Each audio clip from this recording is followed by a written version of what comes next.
Monday 15 दिसंबर के दिन Nifty का मोमेंटम किस तरीके का रहेगा, इसे जानने से पहले हम वर्बली कुछ लेवल्स को याद कर लेते हैं। देखिए, अभी निफ्टी जो फ्राइडे को बंद हुआ था वो 26,050 के लेवल पर जाकर निफ्टी बंद हुआ था। मतलब ये कहां पर है, अपने एक 26,000 का साइकोलॉजिकल लेवल है, इसी के आसपास में मार्केट घूम रहा है। अभी एफआईआई की सेलिंग जो है वो 1100 करोड़ रुपए की है फ्राइडे के दिन। मतलब कि एफआईआई ने बेचा है मार्केट में, तो ये एक नेगेटिव ट्रेंड हो गया। दूसरा है गिफ्ट निफ्टी।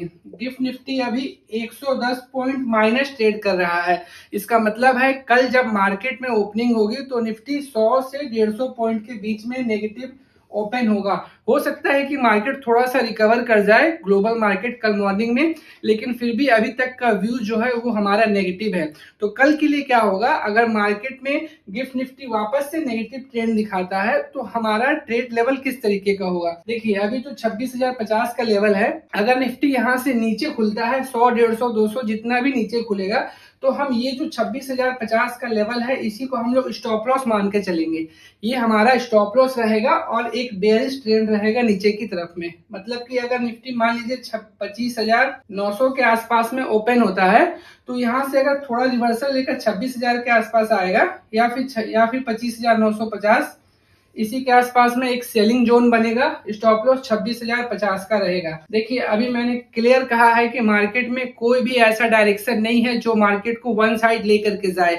अगर आप पिछले एक महीने का मार्केट का मोमेंटम देखिएगा तो मैं आपको बता दूं, निफ्टी का जो मूवमेंट है वो 26,325 से लेकर के 25,700, इसी 600 पॉइंट के रेंज में मार्केट घूम रहा है। इसी 600 पॉइंट के रेंज में मार्केट ने अपना मोमेंटम दिया है लास्ट एक महीने में। तो आप समझ जाइए कि मार्केट में कोई क्लियर डायरेक्शन नहीं है। 300-400 पॉइंट गिरता है, वापस बढ़ जाता है। मतलब कि अप डाउन का मोमेंटम ही मार्केट में है। अभी दिसंबर का महीना है। दिसंबर में वैसे भी एफआईआई और डीआईआई छुट्टी पे चले जाते हैं। 25 दिसंबर के बाद से मार्केट में कोई ऐसा बिग न्यूज नहीं है। Q3 के रिजल्ट भी जनवरी महीने से आने शुरू होंगे, इसीलिए ये महीना आपका एक रेंज में ही रहेगा। अगर मार्केट ऊपर जाता है तो सेल ऑन राइज का कॉन्सेप्ट बनाए, नीचे आता है तो बाय ऑन डिप्स का कॉन्सेप्ट बनाए। 26,000 एक साइकोलॉजिकल लेवल है, और जब भी ये अपने हाई या लो इसके नीचे अगर जाएगा तभी मार्केट में एक क्लियर डायरेक्शन मिलेगा। इससे पहले 26,700 के पहले मार्केट का 50 SMA का लेवल था 25,845, जिसे तोड़ने के बाद 25,750 का लेवल था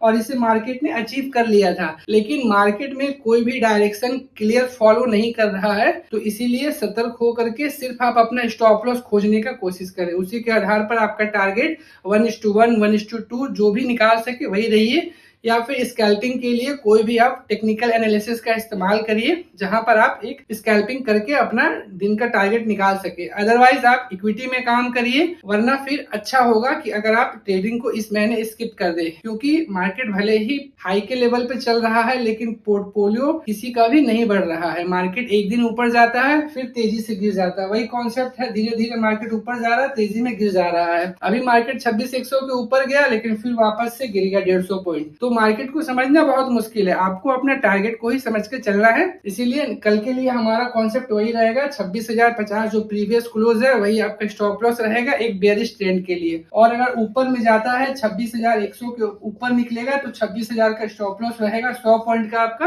और उसके ऊपर वो जितना चला जाए। इसीलिए स्कैल्पिंग मोड में ही अपने ट्रेडिंग को कैलकुलेट करके रिस्क एंड रिवॉर्ड को सेट करें। Thank you.